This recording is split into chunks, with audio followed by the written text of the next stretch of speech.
विश्वं दर्पणदृश्यमाननगरी तुल्यं निजान्तर्गतम् पश्यन्नात्मनि मायया बहिरिवोद्भूतं यथा निद्रया यः साक्षात् कुरुते प्रबोधसमये स्वात्मानमेवाद्वयम् तस्मै श्रीगुरुमूर्तये नम इदं श्रीदक्षिणामूर्तये तस्मै श्रीगुरुमूर्तये नम इदं श्रीदक्षिणामूर्तये बीजस्यान्तरिवाङ्कुरो जगदिदं प्राङ्निर्विकल्पं पुनः मायाकल्पितदेशकालकलना वैचित्र्यचित्रीकृतम्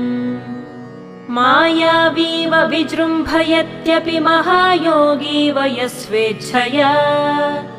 तस्मै श्री